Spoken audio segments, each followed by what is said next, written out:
أعوذ بالله من الشيطان الرجيم. بسم الله الرحمن الرحيم. يا أيها الناس كلوا مما في الأرض حلالا طيبا ولا تتبعوا خطوات الشيطان إنه لكم عدو مبين. إنما يأمركم بالسوء والفحشاء وأن تقولوا على الله ما لا تعلمون. وإذا قيل لهم اتبعوا ما أنزل الله قالوا بل نتبع ما ألفينا عليه آباءنا أولو كان آباؤهم لا يعقلون شيئا ولا يهتدون. ومثل الذين كفروا كمثل الذي ينعق بما لا يسمع إلا دعاء ونداء صم بكم عمي فهم لا يعقلون.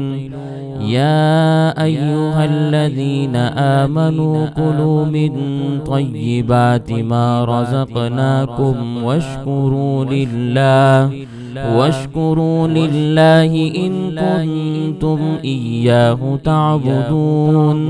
إنما حرم عليكم الميتة والدم ولحم الخنزير وما أحل به لغير الله فمن اضطر غير باغ ولا عاد فلا إثم عليه إن الله غفور رحيم. إن الذين يكتمون ما أنزل الله من الكتاب ويشترون به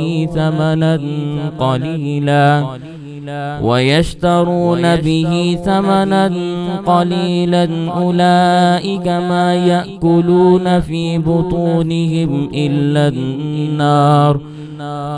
النار ولا يكلمهم الله يوم القيامة ولا يزكيهم ولهم عذاب أليم. أولئك الذين اشتروا الضلالة بالهدى والعذاب بالمغفرة فما أصبرهم على النار ذلك بأن الله نزل الكتاب بالحق وإن الذين اختلفوا في الكتاب لفي شقاق بعيد. صدق الله العظيم. یا ایہا الناس، اے انسانوں، کلو کھاؤ، مما ان چیزوں میں سے، فی الارض جو زمین میں ہیں، حلالن حلال ہیں، طیباً پاکیزہ ہیں، ولا تتبعوا اور تم پیروی نہ کرو خطوات الشیطان شیطان کے قدموں کی، انہو بے شک وہ شیطان لکم تمہارے لیے عدو دشمن ہے، مبین واضح دشمن ہے، کھلا دشمن ہے. انما یقینی بات یہ ہے، یأمرکم شیطان تمہیں حکم دیتا ہے، بالسوء بری باتوں کا، برائی کا، والفحشاء اور بے حیائی کا، وَأَن اور اس بات کا، تقولو کہ تم کہو، علی اللہ اللہ تعالیٰ پر، ما لا تعلمون وہ کچھ جو تم نہیں جانتے. وَإِذَا قِيلَ لَهُمُ اتَّبِعُوا اور جس وقت ان کو کہا جاتا ہے اس چیز کی پیروی کرو، ما انزل اللہ جو اللہ نے نازل فرمائی، قالو تو وہ کہتے ہیں، بلکہ نتبعو ہم پیروی کریں گے، ما اس چیز کی، الفینا علیہ جس چیز پر ہم نے پایا آباءنا اپنے آباء و اجداد کو، اپنے باپ دادوں کو، اولو کان آباؤہم اور کیا ہمارے باپ دادا لا یعقلون شیئا کسی چیز کو نہیں جانتے تھے، ولا یہتدون اور کیا وہ ہدایت یافتہ نہیں تھے، ومثل الذین اور مثال ان لوگوں کی کفروا جو کافر ہیں، کمثل الذی اس شخص کی طرح ان کی مثال ہے، ینعق جو چلا کر بلاتا ہے، بما ان جانوروں کو، لا یسمع جو نہیں سنتے، الا دعاء مگر بلاوا، و نداء اور پکار، سمن وہ بہرے ہیں، بکمن وہ گونگے ہیں، عمیٌ وہ اندھے ہیں، فہم لا یعقلون وہ سمجھ نہیں رکھتے۔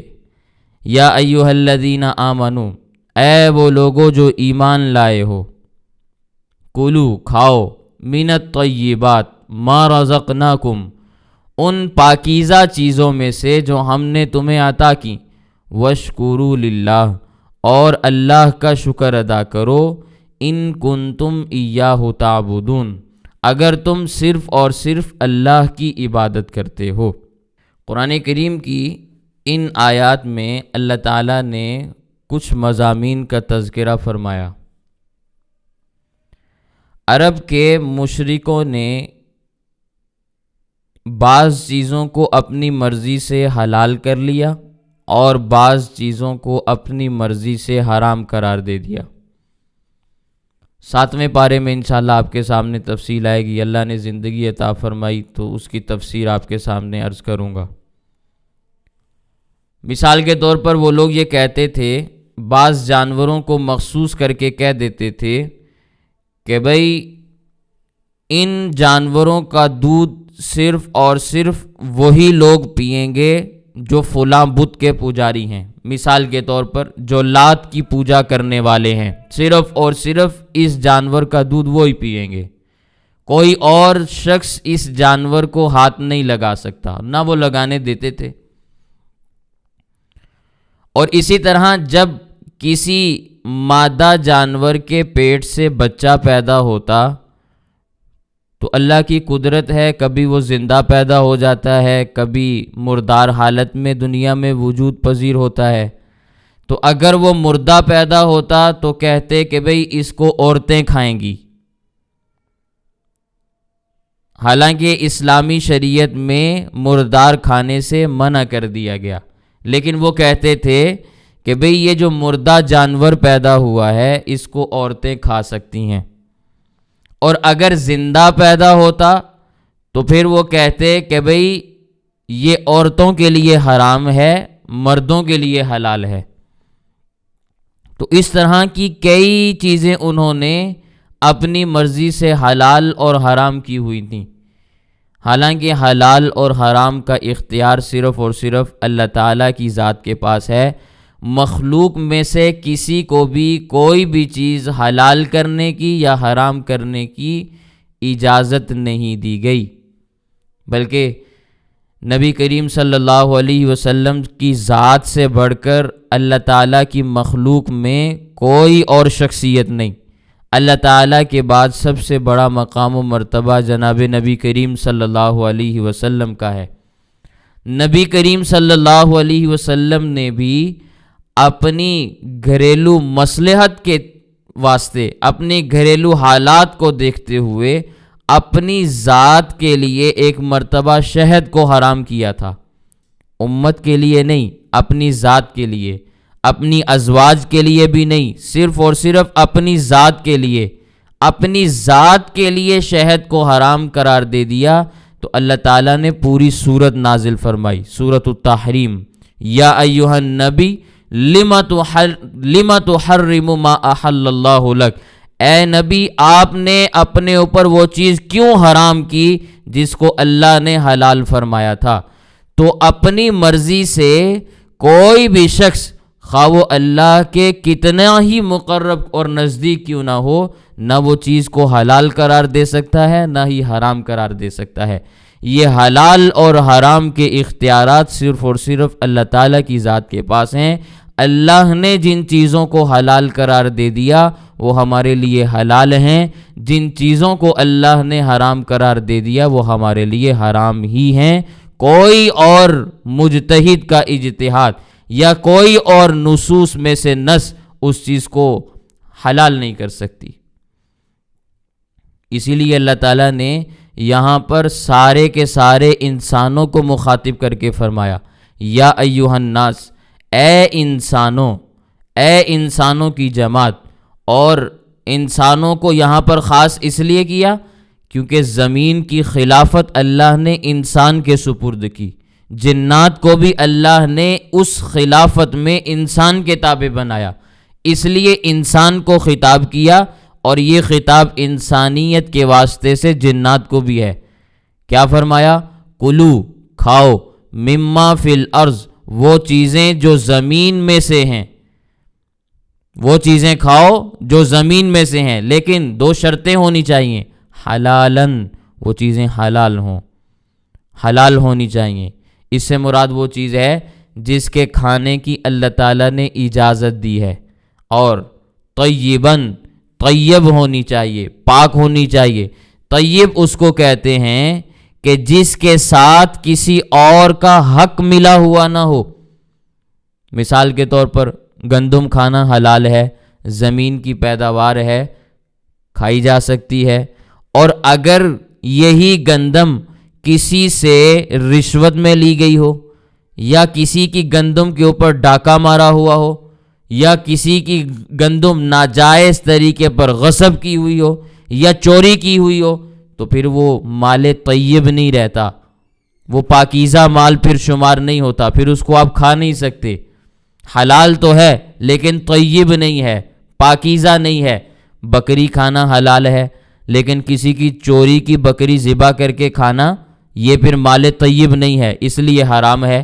مرغی حلال ہے، انڈے بھی حلال ہیں، لیکن کسی کے چھین کر آپ نہ کھائیں، کسی کی مرغی ہڑپ کر کے نہ کھائیں۔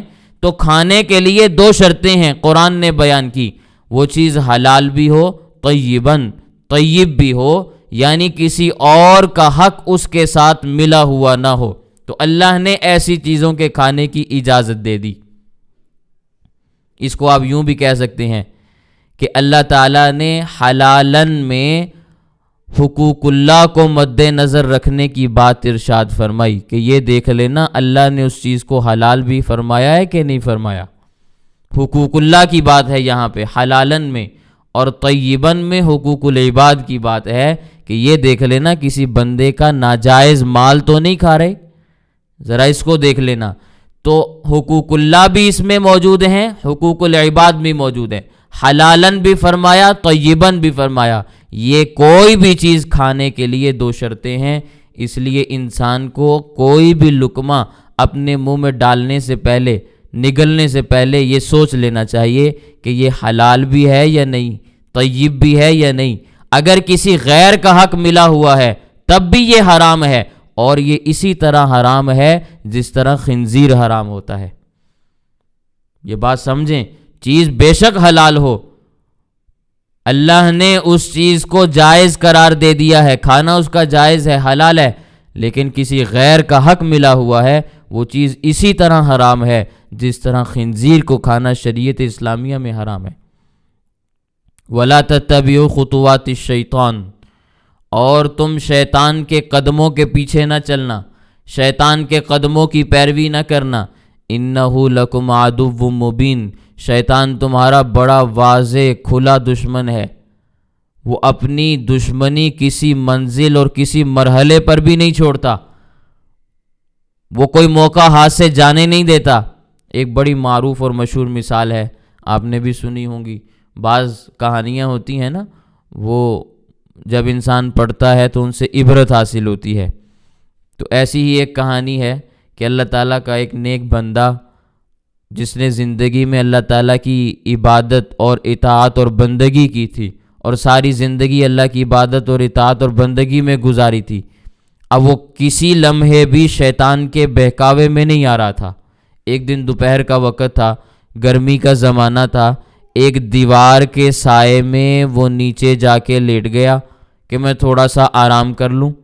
حدیث پاک میں آتا ہے یہ جو آرام کرنا ہے من دأب الصالحین القیلولہ، راتیں چھوٹی ہوں دن لمبے ہوں تو نیک آدمیوں کی یہ عادت ہے کہ وہ دوپہر کو تھوڑا سا آرام کرتے ہیں۔ تو وہ بھی لیٹ گیا، تھوڑا سا اس نے آرام کیا کہ رات میں نے جاگنا ہے، اللہ کی عبادت کرنی ہے، تو دوپہر کو میں تھوڑا سا آرام کر لوں۔ تو وہ دیوار کے نیچے سو گیا۔ ابھی تھوڑا سا وقت گزرا تھا کہ ایک آدمی آیا، اس نے آ کر پاؤں کو ہلایا کہ بھائی اٹھو، دیوار گرنے والی ہے، اٹھ جاؤ جلدی سے۔ اب وہ جلدی سے اللہ کا بندہ اٹھا، ابھی تھوڑی دور ہی گیا تھا کہ واقعتاً وہ دیوار نیچے آ گری۔ اب اس نے اس آدمی سے پوچھا کہ بھئی بتاؤ تم کون ہو اور تم میرے لیے رحمت کا فرشتہ بن کے آئے ہو، بتاؤ اپنا تعارف کرواؤ، تم ہو کون؟ اس نے کہا بھی یہ نہ پوچھو میں کون ہوں، بس تمہاری جان بچ گئی یہ کافی ہے۔ اب وہ نیک آدمی تھا، انہوں نے کہا بھی نہیں بھائی بتاؤ تو صحیح تم کون ہو؟ تو کہنے لگا میں ابلیس ہوں، میں ابلیس ہوں، شیطان ہوں۔ اس آدمی نے کہا لا حول ولا قوت الا باللہ، کہ ابلیس کو میرے ساتھ کیا ہمدردی پیش آ گئی کہ اس نے مجھے مرنے سے بچا لیا، اس کو میرے ساتھ کس قسم کی ہمدردی سوجنے لگی؟ اس نے کہا بھئی زیادہ پریشان ہونے کی ضرورت نہیں ہے، تو نیک آدمی تھا، دیوار کے نیچے آ جاتا، دیوار تیرے اوپر گر جاتی، تو مر جاتا، شہید ہو جاتا، تو میں تجھے شہید کیوں ہونے دیتا بھائی؟ حدیث پاک کے اندر آتا ہے نا کہ کوئی آدمی اگر مکان کے نیچے آ کے دب کے مر جائے، وہ مومن ہو تو وہ شہید شمار ہوتا ہے۔ تو شیطان نے کہا کہ بھئی میں تو تمہارا دشمن ہوں، تمہیں شہید کیوں ہونے دوں؟ اب یہ دیکھیں شیطان کی دشمنی ہے، جان اس نے بچائی لیکن دشمنی اس نے اپنی برقرار رکھی ہے، دشمنی کا پرنالہ ساتھ ساتھ لگا ہوا ہے۔ تو اللہ تعالیٰ نے بڑے واضح انداز میں اعلان کیا اِنَّهُ لَكُمْ عَدُوٌّ مُّبِينٌ، بڑی پختہ بات یہ ہے، یقینی بات یہ ہے کہ شیطان تمہارا کھلا دشمن ہے۔ اس کی دشمنی میں اور کھلی دشمنی میں کسی قسم کا کوئی وہم نہیں ہے۔ انما یأمرکم، وہ تمہیں حکم دیتا ہے، بالسوء والفحشاء، برائی کا اور بے حیائی کا۔ وہ تمہیں برائی کا بھی حکم دیتا ہے، بے حیائی کا بھی حکم دیتا ہے۔ السوء الفحشاء، سوء اور فحشاء کی مفسرین نے کئی ایک تفاسیر بیان کی ہیں، ان میں سے ایک تفسیر یہ بھی ہے کہ جو گناہ زبان سے ہوتے ہیں وہ سوء کہلاتے ہیں۔ انما یأمرکم بالسوء، وہ تمہیں حکم دیتا ہے ایسے گناہوں کا جو گناہ تم زبان سے کرتے ہو، جیسے کہ جھوٹ بولتے ہو، گالی دیتے ہو، غیبت کرتے ہو، کسی کی دل آزاری کرتے ہو۔ تو یہ زبان کہاں سے، یہ گناہ کہاں سے ادا ہو رہے ہیں؟ زبان سے۔ تو سوء سے مراد ایسے گناہ ہیں جو زبان سے ہوتے ہیں، اور فحشا اس میں عمل کے ساتھ تعلق قائم ہو جاتا ہے کہ ایسے گناہ جن کا تعلق عمل کے ساتھ ہے، وہ تمہیں حکم دیتا ہے ایسے گناہوں کا جو گناہ عمل کے ساتھ تعلق رکھتے ہیں۔ مثال کے طور پر زنا کرنا، شراب پینا۔ تو شیطان تمہیں حکم دیتا ہے کہ تم زبان سے بھی گناہ کرو، جھوٹ بولو، غیبت کرو، گالیاں دو، اور عمل کے ساتھ بھی برے کام کرو کہ زنا کرو، بدکاری کرو، شرابیں پیو۔ تو شیطان تمہیں حکم دیتا ہے بالسوء والفحشاء، ہر برے کام کا جو زبان سے تعلق رکھتا ہو یا جس کا تعلق عمل کے ساتھ ہو۔ یہ ایک تفسیر ہے۔ پھر دوسری تفسیر بھی آپ کے سامنے عرض کر دیتا ہوں۔ سوء سے مراد ایسے گناہ ہوتے ہیں جن کو آدمی چھپ کر کرتا ہے، لوگوں کے سامنے نہیں کرتا۔ شراب پیتا ہے تو چھپ کے پیتا ہے، زنا کرتا ہے تو چھپ کے کرتا ہے، غیبتیں کرتا ہے تو پیٹھ پیچھے جا کے کرتا ہے۔ تو سوء سے مراد ایسے گناہ ہیں جو آدمی چھپ کر کرے، اور فحشاء سے مراد ایسے گناہ ہیں جو اعلانیہ لوگوں کے اندر کیے جائیں۔ تو شیطان انسان کو دونوں قسم کے گناہوں پر ابھارتا ہے، اعلانیہ گناہ بھی کرواتا ہے، چھپ کر جب انسان خلوت میں بیٹھا ہوتا ہے تب بھی وہ انسان کے پاس آتا ہے اور انسان سے مختلف قسم کی حرکتیں کرواتا ہے۔ تو شیطان انسان کو حکم دیتا ہے، مجبور کرتا ہے بالسوء والفحشاء، برے کاموں پر، وَأَن تَقُولُوا عَلَى اللَّهِ، اور تمہیں اس چیز کا حکم دیتا ہے کہ اللہ پر تم وہ باتیں کہو ما لا تعلمون، جن کو تم خود بھی نہیں جانتے۔ اللہ کے بارے میں وہ باتیں کہلواتا ہے جن کا تمہیں بھی علم نہیں، اس کے کہنے پر تم نے یہ باتیں کہہ دیں۔ ان کے اندر جو ذاتی خرابیاں ہوتی ہیں، کہتے ہیں کہ بھئی اللہ نے ہمیں حکم دیا، حالانکہ رب نے تو کبھی بھی بے حیائی کا، برے کام کا کبھی حکم نہیں دیا۔ یہ تو انسان شیطان کے نقش قدم پر چل رہا ہے نا، تو اس کے کہنے کے اوپر پھر عمل بھی کرتا چلا جا رہا ہے۔ تو یہ شیطان کے احکامات ہیں جن پر انسان عمل کر رہا ہوتا ہے۔ پھر آگے فرمایا وَإِذَا قِيلَ لَهُمْ، اور جس وقت ان سے کہا جاتا ہے اتبعوا ما انزل اللہ، اس چیز کی پیروی کرو جو اللہ نے نازل کی، قالوا، تو وہ کہتے ہیں بل نتبع، بلکہ ہم تو پیروی کریں گے، ما، اس چیز کی، الفینا علیہ آباءنا، جس پر ہم نے اپنے باپ دادا کو پایا تھا۔ ہم تو اس چیز کی پیروی کریں گے، ہم کیوں خدا کے احکامات کی پیروی کریں؟ ما انزل اللہ کی پیروی ہم کیوں کریں؟ وہ کہتے ہیں بھئی ہم اپنے الفینا علیہ آباءنا، ہم تو اس چیز کی اتباع اور پیروی کریں گے جس پر ہم نے اپنے آباء و اجداد کو پایا تھا۔ آج بھی بعض عجیب و غریب قسم کے لوگ ہوتے ہیں، تو وہ اس قسم کی آیتوں کو تقلید کے رد میں پیش کرتے ہیں۔ اہل اسلام مسلمان تقلید کرتے ہیں نا، تو وہ اس قسم کی آیتوں کو تقلید کا رد کرتے ہوئے پیش کرتے ہیں، حالانکہ یہ بہت غلط قسم کا استدلال ہے۔ اس لیے میں آپ کے سامنے تھوڑا سا تقلید کا مسئلہ ثابت کر دیتا ہوں، واضح کر دیتا ہوں، تو آپ کو بات سمجھ میں آ جائے گی۔ اچھے طریقے سے یہ بات سمجھ لیں، اہل اسلام جتنے بھی مسلمان ہیں پوری دنیا میں، وہ حنفی ہوں گے، مالکی ہوں گے، شافعی ہوں گے، حنبلی ہوں گے، جو بھی اپنے امام کی تقلید کرنے والا ہے اس کو مقلد کہا جاتا ہے۔ تقلید کرنے والا، امام کی پیروی کرنے والا، امام کی بات کو فالو کرنے والا۔ اب مسئلہ یہ ہے کہ امام کی تقلید کرنے کی ضرورت کیوں پیش آتی ہے؟ تو یہ بات اچھے طریقے سے محفوظ کر لیں اپنے دماغوں میں کہ جب بھی کوئی مسئلہ قرآن کریم میں نہیں ملتا، نبی کریم صلی اللہ علیہ وسلم کی احادیث میں نہیں پایا جاتا، خلفائے راشدین کے عمل سے نہیں ملتا، اور ایسے بے شمار مسائل ہیں جو نہ قرآن کریم میں ہیں، نہ حدیث پاک میں ہیں، نہ خلفائے راشدین کے دور میں ان کا وجود تھا، وہ آج کے جدید نئے مسائل ہیں۔ تو ایسے مسئلے میں امام میں سے، ائمہ میں سے کسی ایک امام کی بات کو تسلیم کر لینا، یہ ہوتا ہے تقلید کرنا۔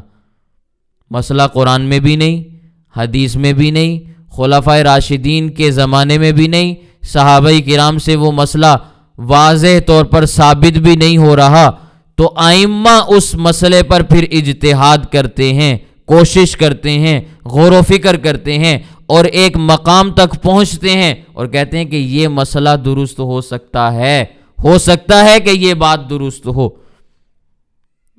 ہم کسی امام کو معصوم نہیں سمجھتے کہ ان کے اجتہاد کو ہم غلطیوں سے پاک قرار دے دیں۔ کسی امام کے بارے میں ہمارا یہ نظریہ نہیں ہے، بلکہ امام تو کیا، ہم صحابہ کرام کو بھی معصوم نہیں سمجھتے۔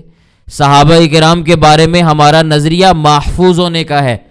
صرف اور صرف انبیاء کی جماعت ایسی ہے جن کی ہم عصمت کے قائل ہیں، جو معصوم ہوتی ہے۔ تو جب ہم نے ائمہ کو معصوم قرار ہی نہیں دیا، تو آج کے زمانے میں کوئی شخص یہ کیسے کہہ سکتا ہے کہ تم نے امام کو نبی کے مقابلے میں لا کر کھڑا کر دیا؟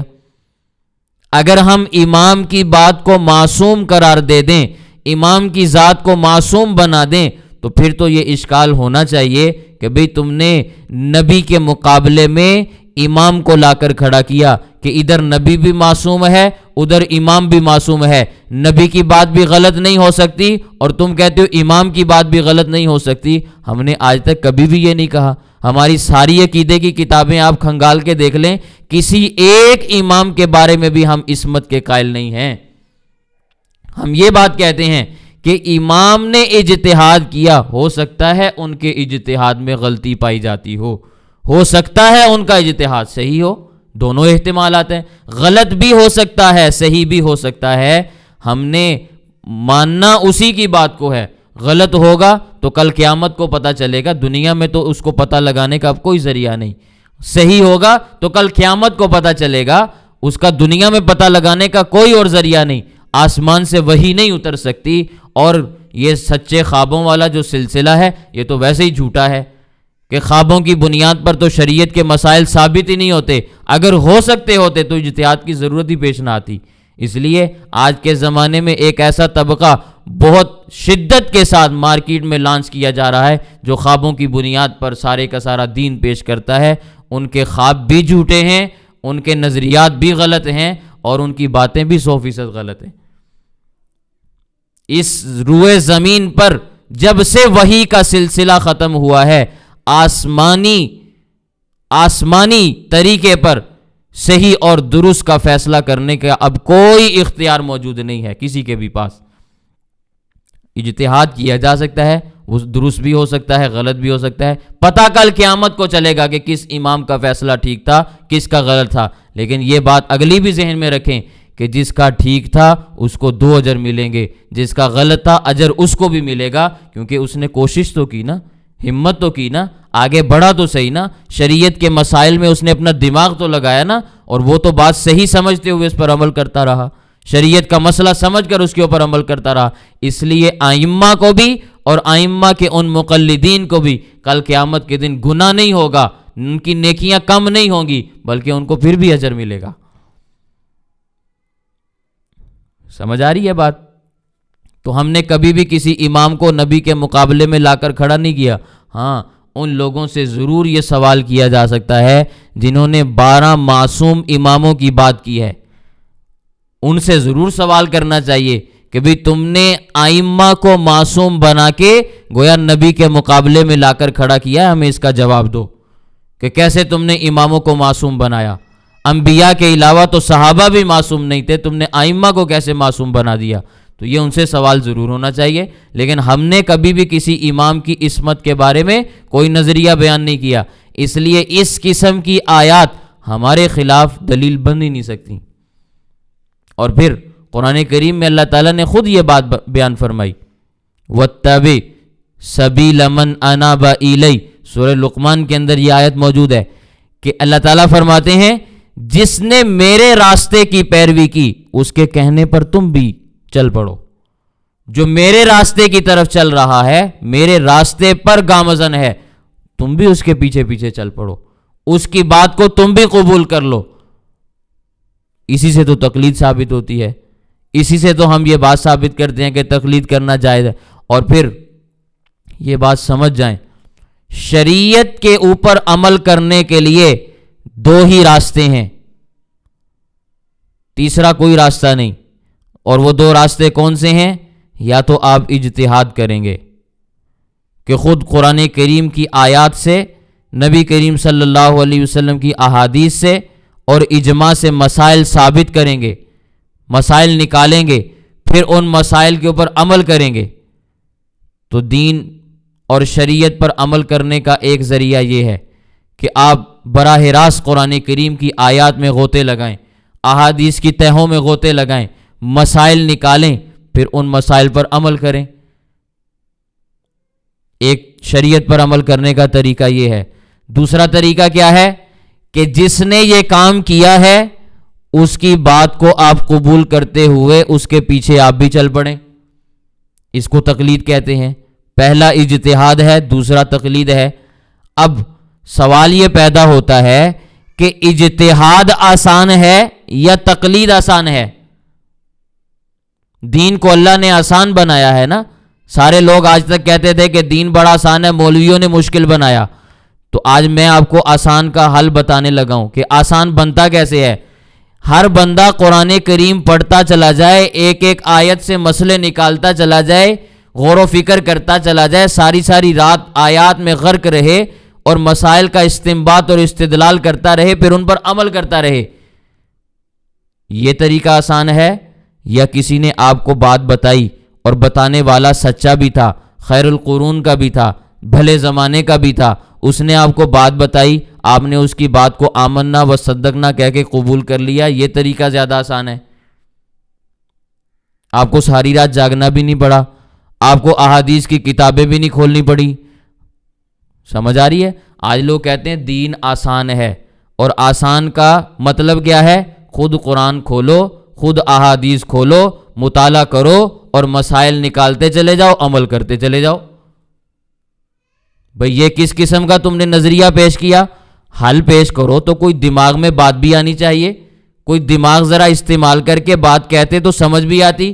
بھئی قرآن کریم جب انسان خود کھولے گا تو قرآن کریم کی بعض آیتوں سے مسئلہ واضح طور پر سمجھ آئے گا، بعضوں میں نہیں سمجھ آئے گا، اس کے لیے محنت کرنی پڑے گی۔ جب آپ ان مسائل کو قبول کر لیں گے جو تو آپ کو واضح طور پر نظر آ رہے ہیں، چلو ان پر تو آپ نے عمل کر لیا، لیکن جن پر آپ غور و فکر آپ سے نہیں ہو رہا، مسئلہ نہیں ثابت ہو رہا، یا کوئی ایسا اصول آپ کے سامنے آ گیا، ایسا مسئلہ جدید دور کا سامنے آ گیا، قرآن میں آپ کو نہیں مل رہا، اب آپ کدھر جائیں گے؟ اب آپ کہتے ہیں کہ بھی ہم فلاں شیخ کی بات کو مان لیتے ہیں، تو پھر بات تو وہیں پہ آ گئی کہ آپ جب پھنس گئے تو پھر آپ گئے شیخ کے پاس ہی، پھر آپ کو تقلید ہی کرنی پڑی۔ اور یہ بات ذہن میں رکھیں، آج جو لوگ تقلید کا انکار کرتے ہیں، مقلدین کو مشرک کہتے ہیں، وہ خود بھی تقلید کرتے ہیں، خود بھی تقلید کرتے ہیں۔ تقلید کے بغیر چارہ کار نہیں، آپ کو قرآن بھی نہیں مل سکتا۔ قرآن کی الحمد سے آپ حمزہ کے اوپر الف یہ جو زبر ہے یہ بھی ثابت نہیں کر سکتے۔ آپ نے پورا قرآن کیا ثابت کرنا؟ آپ نے سورہ فاتحہ کیا ثابت کرنی جس پر دن رات لڑائی جھگڑے ہوتے ہیں؟ تو بات یہ ہے کہ تقلید لوگ کرتے ہیں، بتاتے نہیں ہیں، کہتے نہیں ہیں کہ ہم تقلید کر رہے ہیں۔ اس سے توہین لازم آتی ہے، اس سے ان کی بے عزتی لازم آتی ہے، کیونکہ آج تک فتوے لگاتے رہے کہ مقلدین مشرک ہوتے ہیں۔ اب جب خود پتہ چلے گا لوگوں کو بھئی یہ بھی کسی کی تقلید کرتے ہیں، تو پھر لوگ کیا کہیں گے کہ آج تک تو تم نے لوگوں کے اوپر مشرک ہونے کے فتوے لگائے، اب وہی فتویٰ تمہارے اوپر بھی لگانا۔ اور یہ بھی عجیب و غریب قسم کی بات ہے کہ ہم امام اعظم ابو حنیفہ رحمہ اللہ کی تقلید کریں تو ہم مشرک ہیں، سعودی عرب والے امام احمد بن حنبل رحمہ اللہ کی تقلید کریں تو وہ مشرک نہیں ہوتے۔ کیوں؟ اس لیے کہ وہاں سے ریال آتے ہیں، وہاں سے پیسے آتے ہیں۔ امریکہ والے مشرک نہیں بنتے اس لیے کہ وہاں سے ڈالر آتے ہیں۔ تو ہم ہی بیچارے مجبور غریب قسم کے لوگ رہ گئے کہ جن کو آپ نے مشرک بنانا۔ تو یہ طرز عمل کسی طور پر بھی مناسب نہیں ہے۔ اگر مشرک کہنا ہے پھر سب کو مشرک کہو، ذرا علل اعلان کہہ کر دکھاؤ کہ سعودی عرب والے سارے کے سارے مشرک ہیں اس لیے کہ وہ امام احمد بن حنبل رحمہ اللہ کی تقلید کرنے والے ہیں۔ ہم دیکھتے ہیں پھر دوبارہ تمہیں سعودی عرب جانے کون دیتا ہے، تمہیں وہاں سے پیسے کیسے ملتے ہیں، پھر ان پیسوں کی بنیاد پر تم ان بر صغیر پاک و ہند کے علاقوں کے اندر مساجد اور مدارس کیسے بناتے ہو، اور ان کے چندوں کے اوپر تم پلتے کیسے ہو۔ پھر یہ بات بھی سمجھ میں آئے گی نا، پھر دیکھیں گے تمہاری پوچھ پہ کھڑا کون ہوتا ہے۔ تو جن سے پیسے لینے ہو ان کو مشرک نہیں کہنا، اور جن سے کوئی مفاد وابستہ نہ ہو، مفاد وابستہ ہے ویسے کہ بھئی لڑائی پڑی رہے گی، ہمارا کاروبار چلتا رہے گا، تو یہ مفاد بہرحال وابستہ ہے، تو یہ طرز عمل کسی طور پر بھی مناسب نہیں ہے۔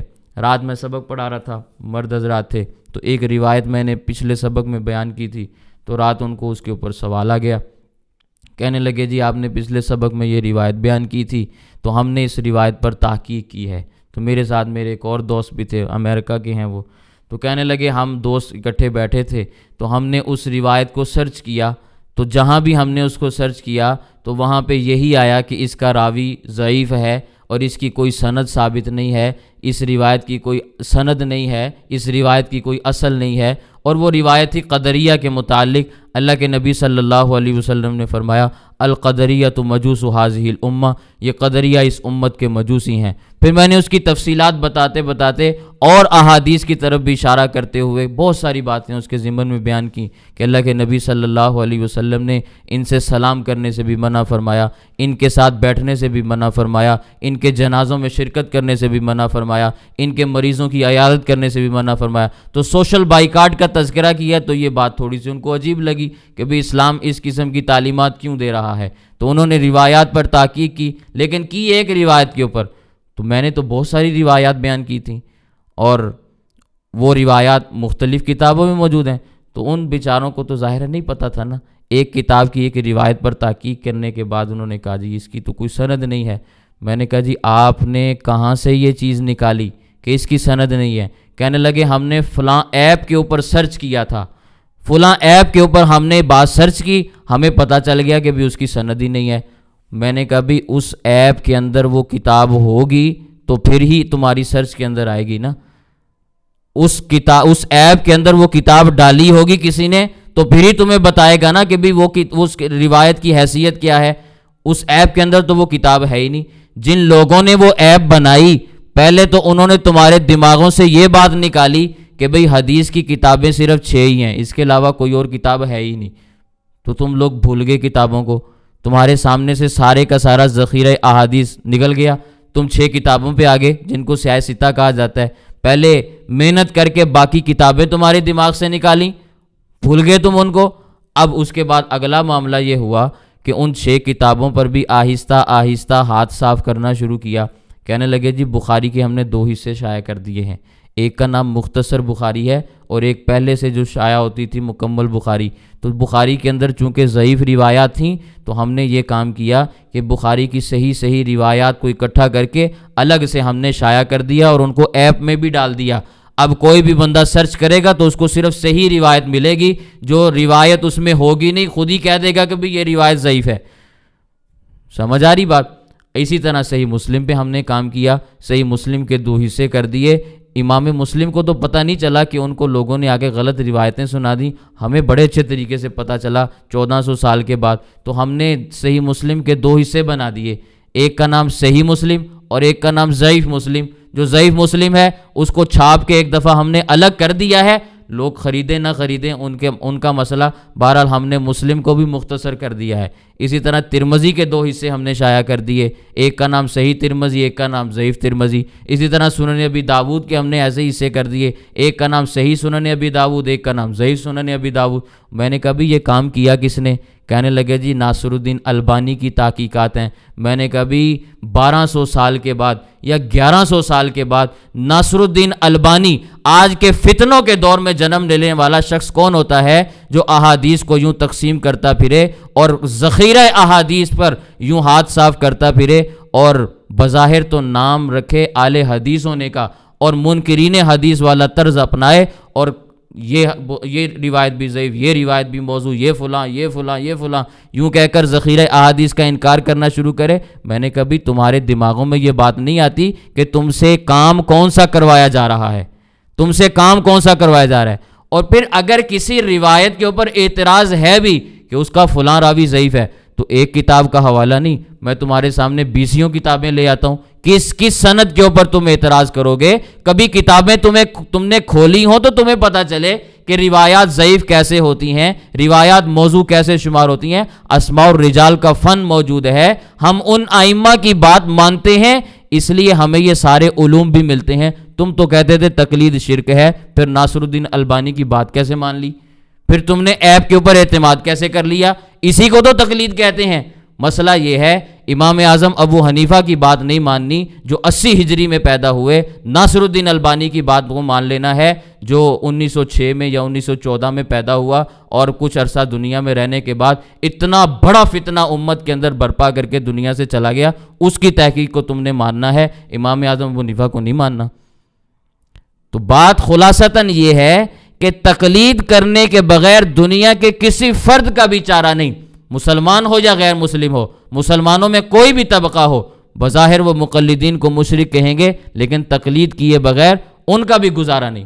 تمہیں مسئلہ کس نے بتایا؟ شیخ صاحب نے بتایا۔ کب بتایا؟ جمعے کے بیان میں بتایا۔ بھی تم نے جا کے قرآن کھول کے دیکھا تھا کہ شیخ صاحب نے بات صحیح کی ہے؟ تم نے حدیث کھول کے دیکھی تھی کہ وہاں پہ لکھی ہوئی ہے کہ نہیں لکھی؟ نہیں جی میں نے تو نہیں دیکھی۔ تو پھر تم نے اس کی بات کو آگے نقل کیسے کر دیا بغیر تحقیق کیے؟ تو تقلید ہی کی نا، تم نے اس پر عمل کیسے کر لیا بغیر اس کی تحقیق کیے؟ اسی کو تو تقلید کہتے ہیں۔ امام اعظم ابو حنیفہ رحمہ اللہ کی تقلید کریں تو مشرک ہیں، آج کے مولوی کی تقلید کر لو تو تمہارا ایمان ہے۔ تو اس قسم کی آیات قطعاً ہمارے خلاف دلیل نہیں بنتی۔ اگر دلیل بنانی ہے تو پھر ذرا میدان میں آئیں ذرا میدان میں، پھر ہم آپ کو بتائیں گے کہ بھی آپ کیسے کیسے تقلید کرتے ہیں۔ پھر جو حکم ہمارے بارے میں آپ لگائیں گے وہ سارے کے سارے آپ کے اوپر بھی لگیں گے، پھر خود کو بھی مشرک آپ نے کہنا ہے۔ سمجھ آئی ہے بات؟ تو منکرین حدیث کے طبقات آج معاشرے میں پھیلے ہوئے ہیں، بڑے پیمانے پر آپ کو مل جائیں گے۔ اس پر ایک کتاب آپ اپنے مطالعہ میں رکھ لیں، اردو زبان کی کتاب ہے، حضرت امام اہل سنت مولانا سرفراز خان صفدر رحمہ اللہ کی کتاب ہے، انکار حدیث کے نتائج، اردو زبان میں ہے۔ کچھ 2-4 جملے آپ کو اس میں مشکل بھی لگیں گے، تو وہ مشکل جملے اگر آپ کو نہ سمجھ میں آ رہے ہیں تو میں حاضر ہوں، پوچھ لیں۔ اور یہ بات ذہن میں رکھیں، اس امت میں قادیانیوں کا فرقہ پیدا ہوا، کتنا فتنہ پھیلایا۔ مرزا غلام احمد قادیانی خود کہا کرتا تھا کہ میں نے تقلید چھوڑی تو میرے اوپر دروازے کھلے ہیں، میں نے تقلید چھوڑی تو میرے اوپر دروازے کھلے ہیں۔ اب وہ دروازے اس پر کون کون سے کھلے آپ بھی جانتے ہیں۔ اسی طرح اس امت میں غلام احمد پرویز پیدا ہوا، پرویزی فتنہ آج بھی مارکیٹ میں دستیاب ہے۔ اسلم جراج پوری پیدا ہوا، عبداللہ چکڑالوی، فتنہ فرقہ چکڑالویہ کا اس نے وجود بخش، یہ سارے کے سارے اسی بر صغیر پاک و ہند کے فتنے ہیں جنہوں نے پہلے تقلید کا انکار کیا، پہلا دروازہ گمراہی کا انہوں نے خود کھولا، بعد میں گمراہ ہوتے چلے گئے، گمراہی کی دلدل میں پھنستے چلے گئے، جو جتنا آگے جا سکا وہ اتنا گیا۔ کسی نے نبوت کا دعویٰ کیا، کسی نے مہدی ہونے کا دعویٰ کیا، کسی نے عیسیٰ ہونے کا دعویٰ کیا، کسی نے خدا ہونے کے دعوے کیے۔ سمجھ آ رہی ہے؟ تو ہمیشہ تقلید ایسے مسئلے میں کی جاتی ہے جہاں پر قرآن کریم کی آیت موجود نہیں ہوتی، واضح طور پر حدیث پاک موجود نہیں ہوتی، خلفائے راشدین کا اس پر کوئی حکم موجود نہیں ہوتا، صحابہ کرام سے کوئی دلیل اس کی نہیں مل رہی ہوتی، تو پھر ائمہ میں سے کسی ایک امام کی بات کو فالو کیا جاتا ہے۔ یہ تقلید ہے۔ اس لیے میں کہا کرتا ہوں، اس جملے کو ہمیشہ کے لیے ذہن میں بٹھا لیں کہ تقلید ہمیشہ مسائل اجتہادیہ میں ہوتی ہے، نصوص میں اندر تقلید نہیں ہوتی۔ نصوص میں تو قرآن کریم کا فیصلہ ہے نا، اس کو تو آپ نے ویسے ہی ماننا ہے، اس میں امام کے اجتہاد کو اجتہاد کرنے کی ضرورت ہی نہیں۔ سمجھ آ رہی ہے؟ امام کو وہاں اجتہاد کرنے کی ضرورت نہیں، آپ کو اس امام کی وہاں بات ماننے کی ضرورت نہیں، قرآن جو بات کہہ رہا ہے، پھر امام کو کیا ضرورت؟ اور جو امام قرآن کے ثابت کیے ہوئے مسئلے کو اجتہاد کا میدان بناتا ہے، وہ امام تو امامت کے قابل ہی نہیں ہے، وہ امام قابل ہی نہیں ہے کہ اس کو امام کہا جا سکے۔ اس کو اتنی بنیادی بات کا علم نہیں کہ نصوص میں تحقیقات نہیں کی جاتی، ان میں اجتہادات نہیں کیے جاتے، جس کو اتنی بنیادی بات کا علم نہیں، اس کو ہم امام بھی نہیں مانتے۔ لیکن ہم جن کو امام مانتے ہیں، اس قسم کی غلطیاں انہوں نے نہیں کی، ہاں البتہ تم لوگ یہ کام کرتے ہو کہ ایک فیصلہ قرآن کریم نے کیا ہوا ہے، ایک فیصلہ حدیث پاک میں اللہ کے نبی صلی اللہ علیہ وسلم نے کیا ہوا ہے، آپ پھر بھی اس کو موضوع بحث بنائے ہوئے ہیں، آپ پھر بھی اس میں اپنی رائے سے اجتہاد کرتے پھر رہے ہیں کہ ہماری سمجھ تو یہ کہتی ہے، ہم تو یوں سمجھتے ہیں، ہمارا مسلک تو یہ ہے۔ سمجھ آ رہی ہے بات؟ اور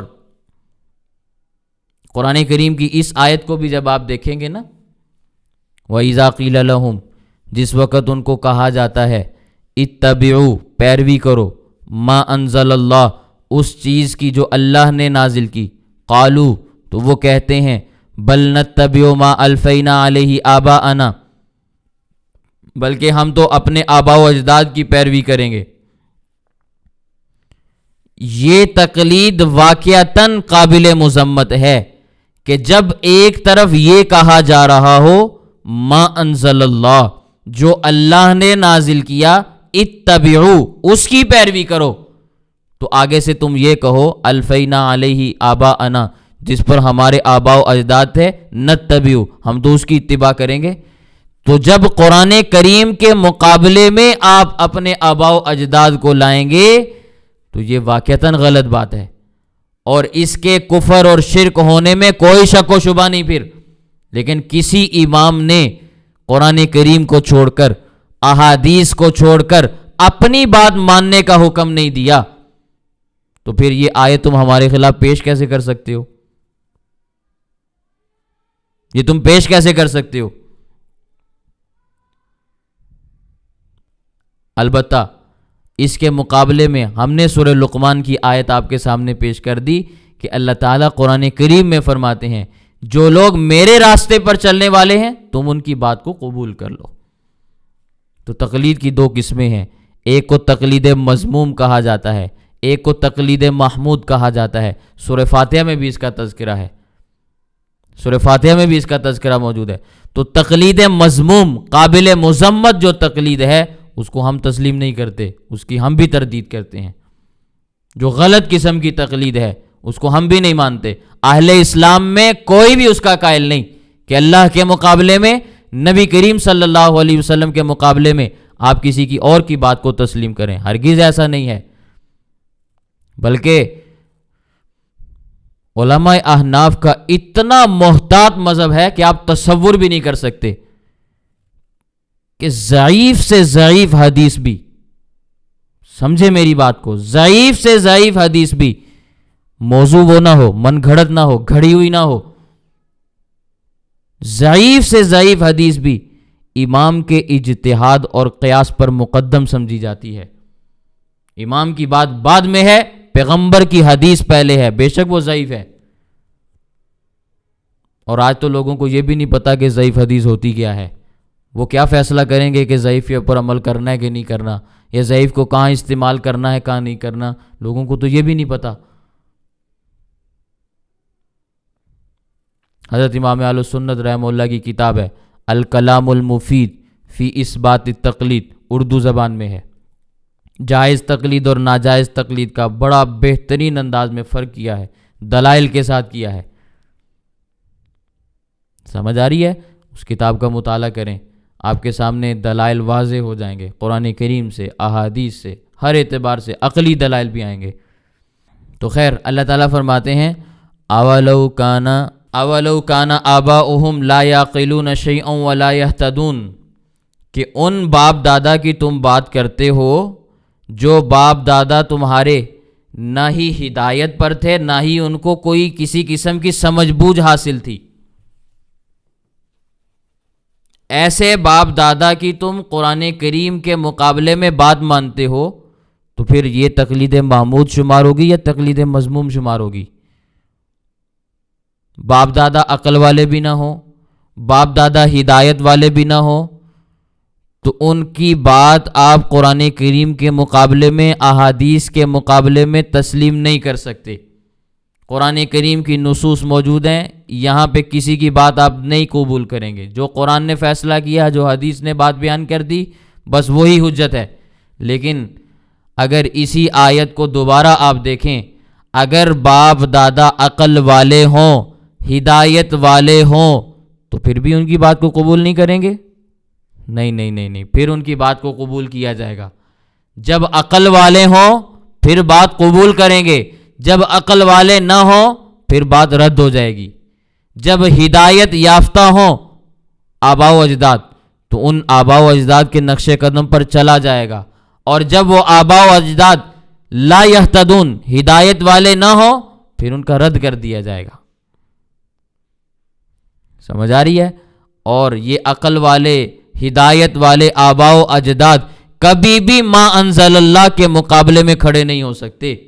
جس چیز کو اللہ نے نازل کیا، یہ عقل ان کے پاس موجود ہے نا، ہدایت ان کے پاس موجود ہے، تو جس کے پاس ہدایت ہو وہ اللہ کے مقابلے میں، یا اللہ کی آیات کے مقابلے میں، یا نبی کریم صلی اللہ علیہ وسلم کے مقابلے میں، یا نبی کریم صلی اللہ علیہ وسلم کی احادیث کے مقابلے میں کیسے کھڑا ہو سکتا ہے؟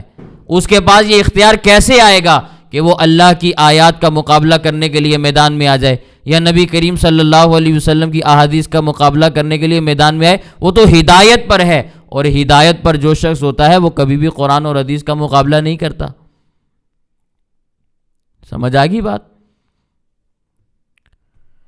پھر آگے اللہ تعالیٰ نے فرمایا وَمَثَلُ الَّذِينَ كَفَرُوا، اور مثال ان لوگوں کی جو کافر ہیں، ان کی مثال ایسی ہے كَمَثَلِ الَّذِي يَنْعِقُ، ایک آدمی ہے، اس کے پاس جانور بہت سارے ہیں، بھینسیں بھی ہیں اور بھیڑ بکریاں بھی ہیں، ان کے علاوہ اور جانور بھی ہیں، ان کے سامنے وہ بولتا چلا جاتا ہے۔ کافروں کی مثال ایسی ہے کہ جیسے اس شخص کی جو چلاتا ہے بما، ان جانوروں کے سامنے، لا یسمعو، جو جانور سن نہیں سکتے، الا دعان مگر پکار کو سنتے ہیں، و نیدان آواز کو سنتے ہیں، سمجھتے نہیں ہیں۔ اب جانوروں کے سامنے کوئی تقریر کرو گے تو ان کو کیا پتہ چلے گا بھئی کہ یہ حضرت صاحب کیا فرما رہے ہیں؟ ہاں ان کو آپ آوازیں نکالو گے تو آوازیں وہ سمجھتے ہیں بھئی، جیسے آپ سمجھتے ہوں گے اب دیہاتی لوگ جنہوں نے جانور پالے ہیں وہ کیسی کیسی آوازیں نکالتے ہیں، تو اب وہ آوازیں وہ سمجھ جاتے ہیں۔ لیکن ان کے سامنے آپ تقریر کرنا شروع کریں، اردو میں کر لیں، انگلش میں کر لیں، پشتو میں کر لیں، فارسی میں کر لیں، تو ان کو سمجھ آئے گی؟ نہیں آئے گی۔ اللہ تعالیٰ فرماتے ہیں یہی حال ہے کافروں کا، کہ کافروں میں کھڑے ہو کر رب کا پیغمبر ان کو آواز دے رہا ہے، تو یہ آواز دینا ایسے ہی ہے جیسے جانوروں میں کھڑا ہو کر کوئی انسان آواز دے رہا ہو۔ کافر جب کفر کے اندر مبتلا ہو تو وہ جانور ہوتے ہیں نا، بلکہ قرآن کریم نے فرمایا بل ہم اضل، جانوروں سے بھی بدتر ہیں۔ تو یہ جانوروں کی جماعت ہے، کافروں کی جماعت ہے، ان میں اللہ کا پیغمبر کھڑے ہو کر آواز لگا رہا ہے، تو یہ ایسے ہی ہے جیسے جانوروں میں کھڑا ہو کر انسان آواز لگا رہا ہو، مگر وہ اپنی ذمہ داری پوری کر رہے ہیں۔ تو ان لوگوں کی حالت ایسی ہے کہ انہوں نے سمجھنا ہی نہیں ہے، ان کے دلوں پر تالے لگے ہوئے ہیں۔ خود کہتے ہیں لا تسمعوا لہذا القرآن، بھئی اس قرآن کو نہ سنو۔ جہاں قرآن سنایا جاتا تھا وہاں سے خود بھی بھاگتے تھے، دوسروں کو بھی وہاں جانے سے منع کرتے تھے، کانوں کے اندر انگلیاں دیتے تھے۔ تو اب ان کو کوئی کیسے سمجھائے اور کیا سمجھائے، کیسے یہ لوگ سمجھیں گے؟ تو اس لیے ان جانوروں کی مثال، ان کافروں کی مثال جانوروں کی طرح ہے کہ آپ ان کے سامنے اونچی آواز میں جیسی کیسی معقول فصاحت اور بلاغت سے مزین تقریر کر لیں، ان کو کوئی فائدہ نہیں ہونے والا، ان کو کوئی فائدہ نہیں ہونے والا۔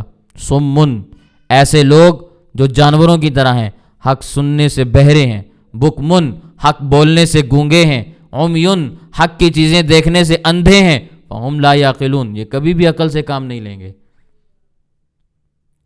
یہ کبھی بھی عقل سے کام نہیں لیتے۔ یا ایھا الذین آمنو، اے ایمان والو، کلوا من طیبات ما رزقناکم، کھاؤ ان پاکیزہ چیزوں میں سے جو اللہ تعالیٰ نے تمہیں رزق دیا ہے۔ پاکیزہ چیزوں کو چھوڑنا یہ شیطان کی پیروی ہے۔ حضرت امام اہل سنت مولانا سرفراز خان صفدر رحمہ اللہ فرمایا کرتے تھے، کہتے ایک عورت میرے پاس آئی، بڑی وہمی قسم کی، وہم کی مریض تھی، تعویذ لیا، کہنے لگی اب میں کون سی چیز چھوڑوں؟ تو حضرت فرماتے ہیں میں نے کہا بھی بی بی جو اللہ نے چیزیں حلال کی ہیں بس انہیں کھاتی رہنا، جو اللہ نے حرام کی ہیں ان کے قریب نہ جانا۔ کہنے لگی نہیں کوئی چیز آپ بھی مجھے بتائیں جو میں نہ کھاؤں۔ تو حضرت فرمانے لگے بھائی میرا مغز نہ کھانا، باقی اللہ نے جتنی چیزیں حلال کی ہیں ساری کھا لینا۔ تو اب یہ لوگوں کا ذہن بنا ہوا ہے کہ تعویذ اس وقت اثر کرتا ہے جب کوئی نہ کوئی چیز انسان چھوڑے پھر تعویذ اثر کرے گا۔ یہ غلط قسم کے لوگوں کا ذہن ہے۔ حلال چیزوں کا چھوڑانا گناہ ہے، ہاں وقتی طور پر کسی تبھی مصلحت کے تحت، حکمت کے تحت آپ کسی چیز کو وقتی طور پر کھانا چھوڑ سکتے ہیں، لیکن اس کو آپ پرہیز کہہ سکتے ہیں، لیکن اس کا مطلب یہ نہیں کہ آپ نے اس کو ہمیشہ کے لیے اپنے اوپر حرام قرار دے دیا۔ خواہ کسی چیز کو چھوڑنا اور چھڑانا یہ درست نہیں ہے۔ طبیعت نہیں مانتی تو الگ مسئلہ ہے، طبیعت کے موافق چیز نہیں ہے تو بات الگ ہے، نہ کھاؤ اس کو، لیکن اس کو اپنے اوپر حرام تو نہ سمجھو نا۔ واشکروا للہ، اللہ کی نعمتیں کھاؤ اور اللہ کا شکر ادا کرو۔ ان کنتم ایاہ تعبدون، اگر تم صرف اور صرف اللہ کی عبادت کرتے ہو، اگر تم اللہ کی عبادت کرتے ہو نا تو پھر بس یہی کام کرنا، اللہ کا شکر ادا کرو، اللہ کی حلال کی ہوئی چیزوں سے فائدہ حاصل کرو اور حرام کے قریب نہ جاؤ۔ سمجھ آ گئی بات؟ آگے دیکھیں جی، انما، یقینی بات یہ ہے، حرم، اللہ تعالیٰ نے حرام قرار دے دیا، علیکم، تمہارے اوپر، المیتہ، مردار کو، والدم، اور خون کو، ولحم الخنزیر، اور خنزیر کے گوشت کو، وما احل بہ، اور وہ چیزیں جن کو نامزد کیا گیا، یہ نامزد کرنے کا معنی میں آپ کو سمجھاؤں گا. لغیر اللہ، اللہ کے علاوہ کے نام پر، غیر اللہ کے نام پر. فمن اضطر، پھر وہ شخص جو مجبور کیا گیا، غیر باغن، اس حال میں کہ وہ لذت تلاش کرنے والا نہیں ہے، ولا عادن، وہ تجاوز کرنے والا بھی نہیں ہے، فلا اسم علی، تو اس پر پھر کوئی گناہ نہیں ہے. ان اللہ، بے شک اللہ تعالی، غفور، بخشنے والا بھی ہے، رحیم، مہربان بھی ہے. ان الذین، بے شک وہ لوگ، یکتمون، جو چھپاتے ہیں، ماں، اس چیز کو، انزل اللہ، جو اللہ نے نازل کی، من الکتاب، کتاب میں سے، ویشترون بہ، اور وہ حاصل کرتے ہیں اس کے ذریعے سے، ثمناً قلیلا، تھوڑی سی قیمت. اولئک، یہ وہ لوگ ہیں، ما یاکلون فی بطونہم، ما یاکلون فی بطونہم، کہ نہیں بھر رہے اپنے پیٹوں میں، الا النار، سوائے آگ کے. ولا یکلمہم اللہ، اور نہیں کلام کرے گا اللہ تعالیٰ ان سے، یوم القیامہ، قیامت والے دن. ولا یزکیہم، اور نہ ہی ان کو گناہ سے پاک اور صاف کیا جائے گا. وَلَهُمْ عَذَابٌ علیم، اور ان کے لیے دردناک عذاب بھی ہوگا. اولئک الذین، یہ وہ لوگ ہیں، اشتروا الضلالۃ، جنہوں نے خرید لیا گمراہی کو، بالہدی، ہدایت کے بدلے میں، والعذاب بالمغفرہ، اور عذاب خرید لیا بخشش کے بدلے میں. فما اصبرہم، تو کس چیز نے ان کو صبر والا پھر بنا دیا، علی النار، کہ یہ دوزخ کی آگ پر صبر کر رہے ہیں. ذالک بان اللہ، اس لیے کہ اللہ تعالیٰ نے، نزل الکتاب، کتاب اتاری ہے، بالحق، حق دے کر، حق کے ساتھ. وَإِنَّ الَّذِينَ، اور بے شک وہ لوگ، اختلفوا فی الکتاب، جنہوں نے کتاب میں اختلاف کیا، لفی شقاق، وہ اختلاف میں مبتلا ہیں. ایسا اختلاف، بعید، جو بہت دور کا اختلاف ہے، جو بہت دور کا اختلاف ہے، ایسے اختلاف میں مبتلا ہے. اللہ اکبر. اب نبی کریم صلی اللہ علیہ وسلم کو اللہ تعالیٰ کی طرف سے نبوت ملی، رسالت ملی. عرب میں بہت ساری خرابیاں تھیں، آپ بھی جانتے ہیں کیسا کیسا معاشرہ تھا، کیسے کیسے ان کے حالات تھے. وہ بیت اللہ جس کو حضرت ابراہیم علیہ السلام نے، حضرت اسماعیل علیہ السلام نے خالص اللہ کے لیے بنایا، اس کے اندر اور باہر 360 بت لگے ہوئے ہیں جن کی عبادت ہو رہی ہے. چاند کے اعتبار سے سال کے تقریباً 360 دن بنتے ہیں. یہ ہر روز ایک نئے معبود کی عبادت کیا کرتے تھے. آج اس کی عبادت کر رہے ہیں، کل اس کی عبادت کر رہے ہیں. کوئی بات ان میں سیدھی موجود نہیں تھی. اپنی مرضی سے انہوں نے چیزوں کو حلال اور حرام قرار دے دیا. بات آپ کے سامنے عرض کر چکا ہوں. اللہ تعالیٰ نے ان کے باطل نظریات کی تردید فرمائی. اللہ تعالیٰ فرماتے ہیں، انما حرم علیکم المیتۃ، یقینی بات یہ ہے کہ اللہ نے تم پر مردار کو حرام کیا ہے.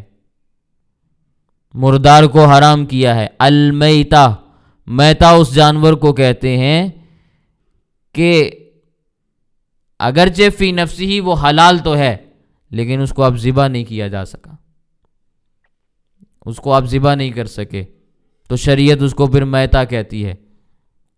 چاہے وہ بھینس ہو، گائے ہو، اونٹ ہو، بکری ہو، مرغی ہو، کوئی چیز بھی ہو.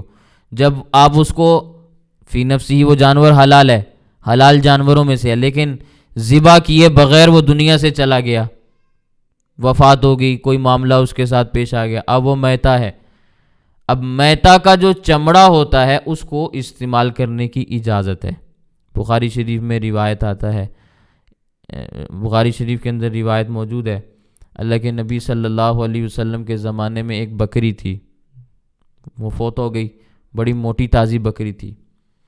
لوگ اس کو کھینچ کر دور پھینکنے کے لیے لے کے جا رہے تھے. نبی کریم صلی اللہ علیہ وسلم نے دیکھ لیا تو فرمانے لگے، ہلا اخذتم احابتہا، ہلا اخذتم احابہا، کہ تم اس کا چمڑا کیوں نہیں اتار رہے، تو کہنے لگے حضرت یہ مردار ہے۔ اللہ کے نبی صلی اللہ علیہ وسلم نے فرمایا مجھے نظر آ رہا ہے کہ یہ مردار ہے، تبھی تو تم اس کو اٹھا کے ادھر پھینک رہے ہو، لیکن شریعت نے چمڑا اتار کر رنگنے کے بعد اس کو استعمال کرنے کی اجازت دی ہے۔ تو شریعت اسلامیہ میں میتہ کا چمڑا استعمال کرنا جائز ہے، کھال استعمال کرنا جائز ہے، گوشت استعمال کرنا جائز نہیں۔ والدم، اور خون حرام ہے۔ اب اس مقام پر تو اللہ تعالیٰ نے خون کی زیادہ وضاحت بیان نہیں فرمائی، البتہ 8ویں پارے کے اندر وضاحت آئے گی، وہاں پہ الفاظ ہیں دمم مسفوحہ، کہ وہ خون جو جانور کو ذبح کرتے وقت نکلتا ہے وہ حرام ہے، اس کو اندرونی طور پر یا بیرونی طور پر آپ کسی طریقے پر بھی استعمال نہیں کر سکتے۔ بعض جاہل قسم کے لوگ ہوتے ہیں، وہ خرگوش کو جب ذبح کرتے ہیں تو اس کے خون کو جو ذبح کرتے وقت نکلتا ہے اسے بچوں کی بیماریوں کے لیے استعمال کرتے ہیں۔ یہ حرام عمل ہے۔ جو چیز حرام ہے اس کو استعمال کرنے کی اجازت نہیں، نہ بدن پر لگانے کی اجازت ہے، نہ کھانے کی اجازت ہے۔ وَلَحْمَ الْخِنزِيرِ، اور خنزیر کا گوشت، یہ بھی حرام ہے۔ اب یہاں پہ لحم الخنزیر، گوشت کی خصوصیت بیان کی، یعنی خاص طور پر گوشت کا تذکرہ کیا، اس لیے کہ اوپر کلوا من الطیبات کا تذکرہ آ رہا ہے۔ پچھلی آیات میں آپ کے سامنے گزر چکی ہے نا، کلوا من الطیبات، کلوا من طیبات، کہ پاکیزہ چیزیں کھاؤ۔ اور گوشت چونکہ کھایا جاتا ہے، چمڑا اور ہڈی کھائی نہیں جاتی، بال نہیں کھائے جاتے، اس لیے یہاں پر گوشت کا تذکرہ کیا۔ لیکن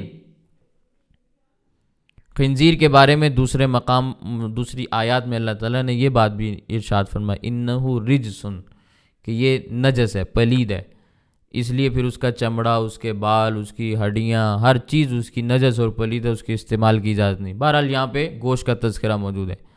وما اہل بہ، اور وہ چیز رب نے حرام فرمائی جس کو نامزد کیا گیا ہو، لغیر اللہ، غیر اللہ کے لیے، غیر اللہ کے تقرب کے لیے، غیر اللہ کی تعظیم کی خاطر جس کو متعین کر دیا گیا۔ اچھے طریقے پر بات سمجھ لیں، بہت سارے اہل بدعت شور ڈالتے ہیں، بات کو اچھے طریقے سے واضح اور سمجھنے نہیں دیتے۔ اچھے طریقے پر بات سمجھ لیں، عقیقہ کرنا مستحب ہے، جانور کو ذبح کیا جاتا ہے، اس میں پیدائش کے بعد 7ویں دن، نہ ہو سکے تو 14ویں دن، پھر بھی نہ ہو سکے تو 21ویں دن کر لیں، احادیث کے الفاظ ہیں یہ۔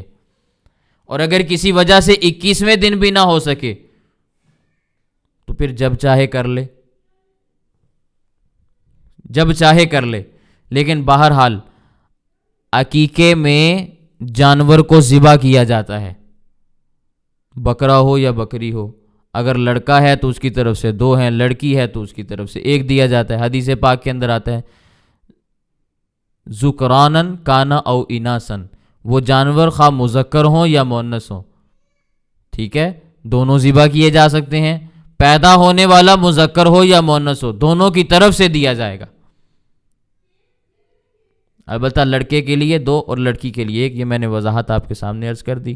بہرحال عقیقے میں جانور ذبح کیا جاتا ہے، حدیث پاک میں موجود ہے، ٹھیک ہے، اس لیے ذبح کیا جاتا ہے۔ اور وہ جانور ذبح کیا جاتا ہے جس کی قربانی جائز ہوتی ہے۔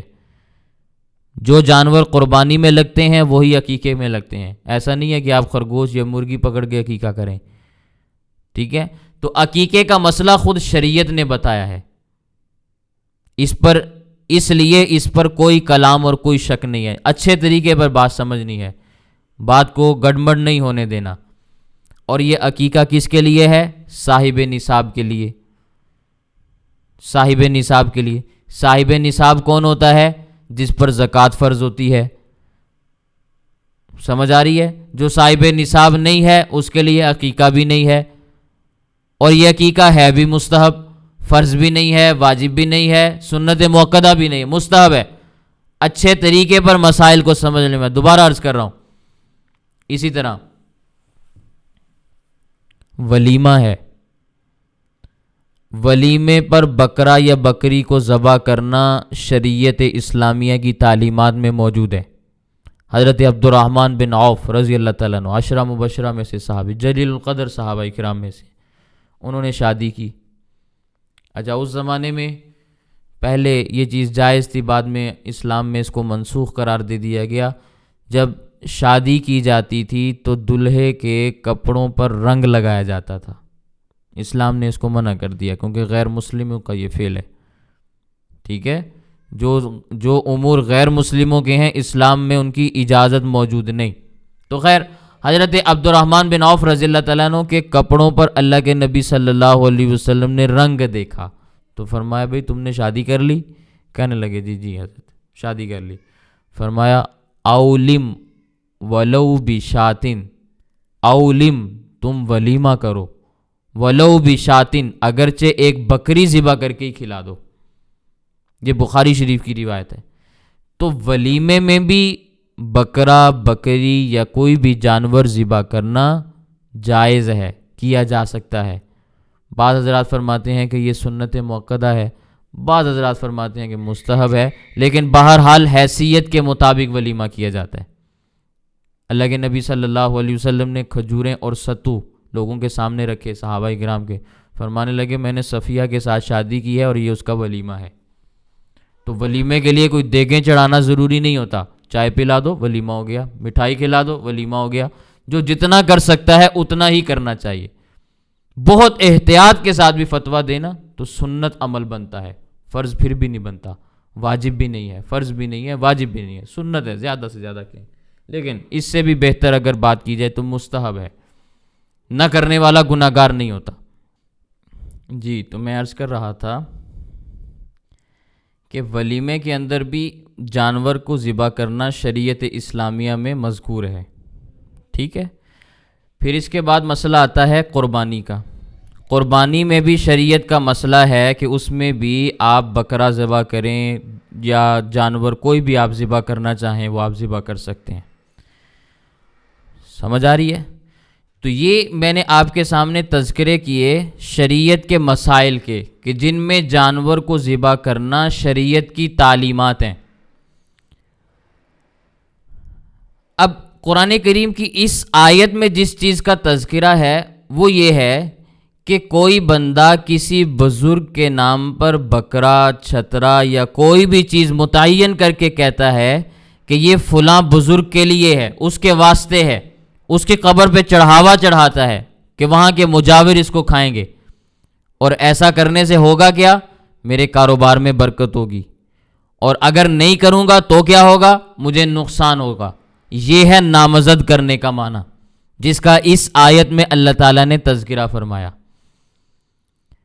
سمجھ آ رہی ہے کہ اس معنی میں جو چیز نامزد کی گئی وہ حرام ہے، حرام ہے ہمیشہ کے لیے۔ شاہ عبدالعزیز محدث دہلوی رحمہ اللہ نے اپنی تفسیر عزیزی میں اور فتاوی عزیزیہ میں بڑی وضاحت کے ساتھ یہ بات لکھی کہ اگر کوئی شخص غیر اللہ کے نام پر بکرا، چھترا، اونٹ، کوئی جانور بھی نامزد کرتا ہے اور پھر ذبح کرتے وقت وہ یہ بھی کہتا ہے بسم اللہ اللہ اکبر، وہ جانور حلال نہیں ہوگا، کیونکہ اس نے غیر اللہ کے نام پر اسے پہلے ہی متعین کر دیا تھا، نامزد کر دیا تھا، تو پھر یہ بسم اللہ اللہ اکبر کہنے سے بھی حلال نہیں ہوتا۔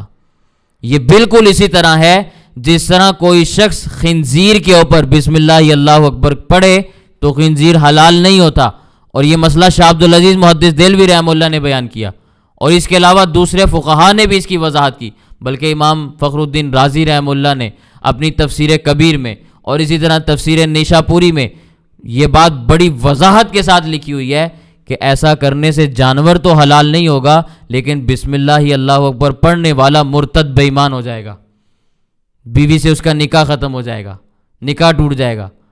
یہ چھوٹی بات نہیں ہے، بہت بڑا مسئلہ ہے کہ اس نے ایک چیز جو غیر اللہ کے لیے نامزد کی ہوئی تھی، حرام تھی، اس پر اللہ کے نام کو بلند کیا، حرام چیز پر حلال کرنے کے لیے اس کو اللہ کا نام بلند کیا، تو حرام کو حلال کہنے والا یا سمجھنے والا یا قرار دینے والا مرتد ہو جاتا ہے۔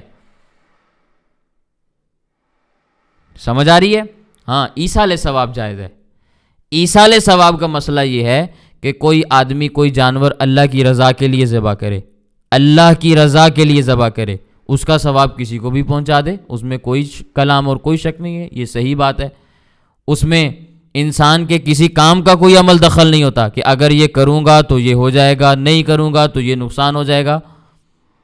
سمجھ آ رہا ہے؟ اسی طرح پہلے زمانے میں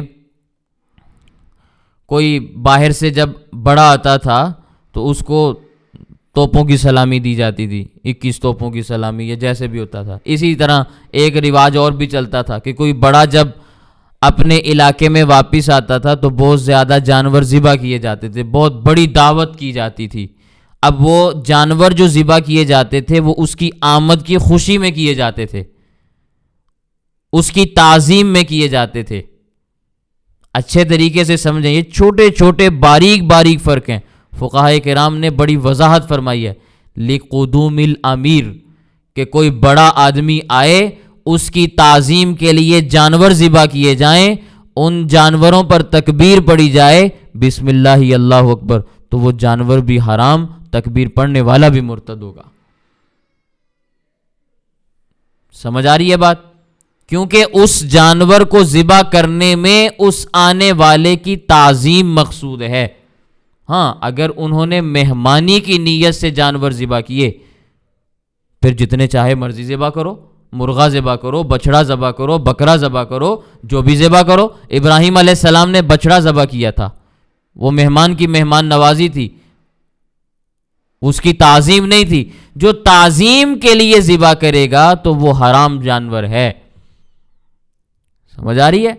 حضرت شاہ عبد العزیز رحمہ اللہ نے صرف یہ نہیں فرمایا کہ بکرا اور چھترا حلال نہیں ہوگا، بلکہ انہوں نے فرمایا جو بھی معقولات اور مشروبات اور ملبوسات ہیں، لباس میں سے ہوں، پینے میں سے ہوں، یا کھانے میں سے کوئی چیزیں ہوں، جن میں آپ نے یہ نیت کی ہے، وہ ساری کی ساری چیزیں یہی حکم رکھتی ہیں۔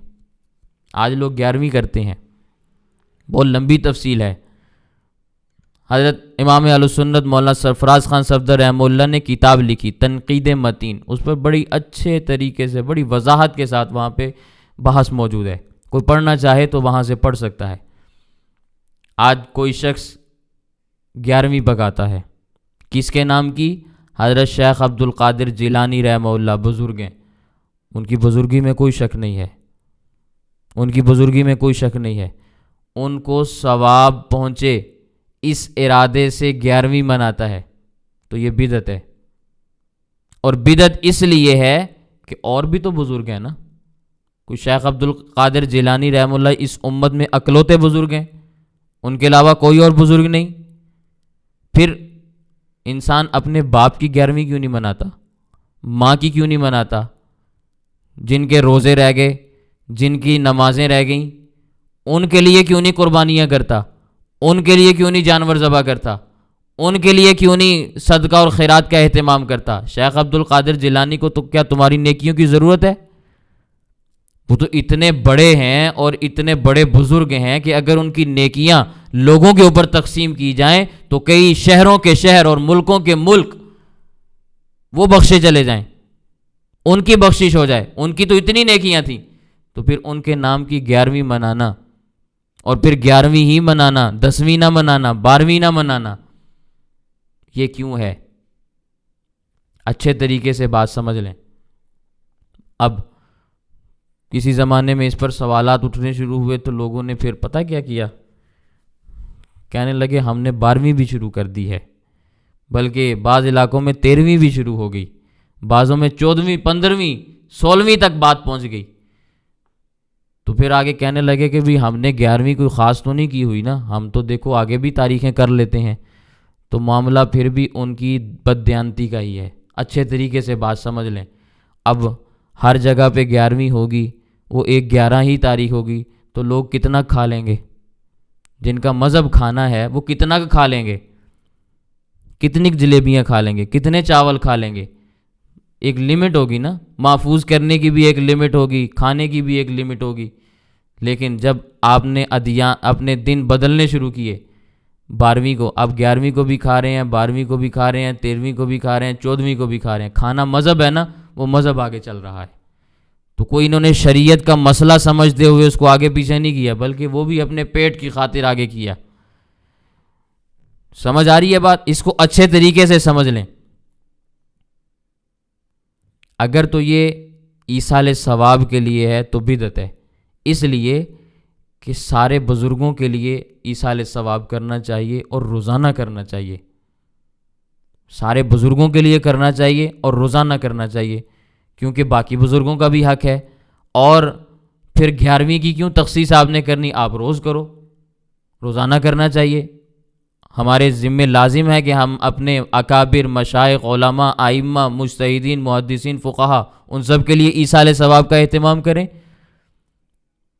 لیکن جو شخص 11ویں یوں منائے کہ میں دوں گا تو میرے کاروبار میں برکت ہوگی، میری تجارت چمکے گی، میرے بچے ٹھیک رہیں گے، بیماری نہیں آئے گی، جانور ٹھیک رہیں گے، اگر نہیں دوں گا تو نقصان ہوگا، اگر اس ارادے سے یہ کام کرنے شروع کیے تو 11ویں دینے والا پکا ٹھکا بے ایمان اور کافر ہے،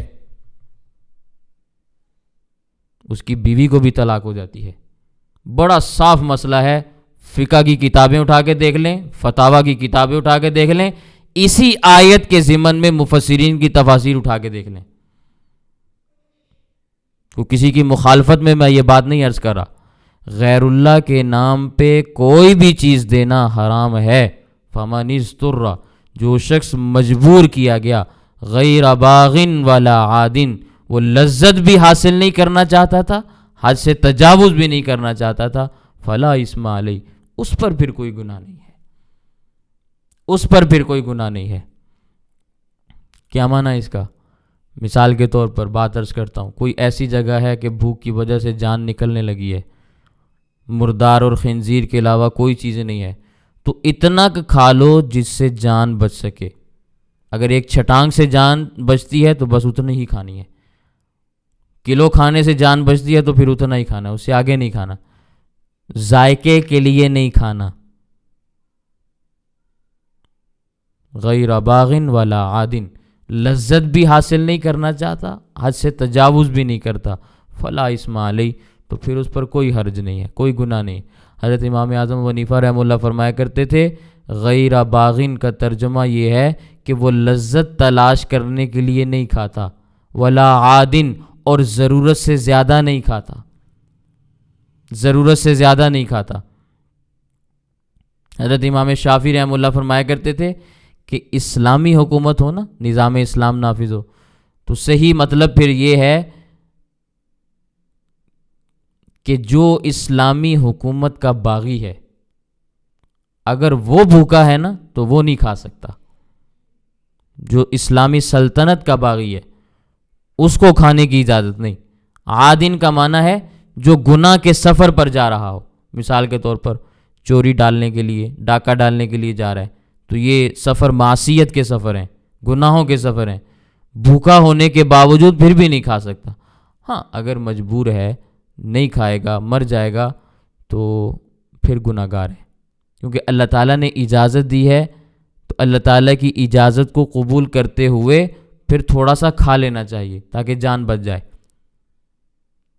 اسی طرح اگر کوئی ایسا مقام ہے کہ پیاس کی وجہ سے جان جانے کا خوف اور اندیشہ ہے، ٹھیک ہے، اور وہاں پر صرف شراب ہی میسر ہے، کوئی اور حلال چیز نہیں ہے پینے کے لیے، تو ایسی حالت میں شراب کا پینا بھی جائز ہے۔ اگر نہیں پیے گا تو یہ شخص گناہ گار ہے، کیونکہ مضطر ہے نا، مجبور ہے، پھر اس پر کوئی گناہ نہیں۔ ان اللہ غفور الرحیم، بے شک اللہ تعالیٰ بخشنے والا بھی ہے، مہربان بھی ہے۔ میرے خیال سے اتنا سبق کافی ہے، اس پر کسی کا کوئی سوال ہے تو وہ عرض کر دیں، پھر انشاءاللہ باقی آیات کل دیکھ لیں گے۔